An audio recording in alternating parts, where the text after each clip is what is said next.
Pengakuan Toha, ajak tukang becak cairkan uang 320 juta rupiah milik nasabah BCA, beri pacar 48 juta rupiah. Toha, otak pencurian uang 320 juta rupiah dari rekening nasabah di Surabaya bernama Muin Zahri, mengungkap bagaimana dia mengetahui nomor PIN milik korban. Dalam sidang lanjutan yang digelar secara daring di Pengadilan Negeri Surabaya pada Selasa 24 Januari 2023, Toha mengaku jika dia mengintip saat Muin membuka aplikasi mobile bankingnya. Saat itu Toha meminta tolong pada Muin untuk mentransfer sejumlah uang ke rekening lain. Toha mengetahui Muin memiliki uang lebih dari 300 juta rupiah setelah dia dan Muin terlibat obrolan dan berencana membangun bisnis bersama.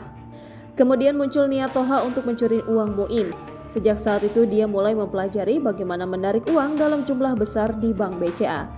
Toha mempelajari hal tersebut selama 2 hari, termasuk mencari orang yang penampilannya mirip dengan Muin. Dia lalu bertemu dengan seorang tukang becak bernama Setu. Toha lalu mulai menjalankan aksinya pada Jumat 5 Agustus 2022. Dia mencuri ATM, KTP, dan buku tabungan BCA milik Muin di rumahnya di Jalan Semarang, Surabaya.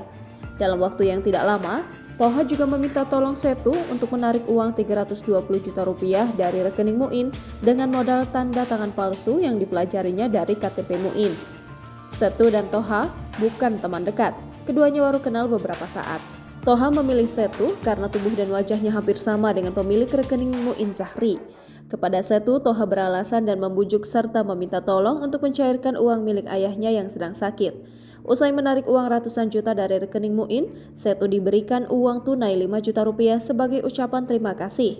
Toha dan Setu didakwa melanggar pasal 363 KUHP tentang pencurian. Toha mengatakan setelah mendapatkan uang ratusan juta itu, dia memakainya untuk membeli beberapa keperluan. Mulai dari membayar utang-utang, berjudi, membeli 3 buah ponsel, membayar sekolah anak, dan mengirimkan uang untuk sang pacar. Toha juga membenarkan telah memberikan uang sebesar 48 juta rupiah ke pacarnya. Uang tersebut disita sebagai barang bukti.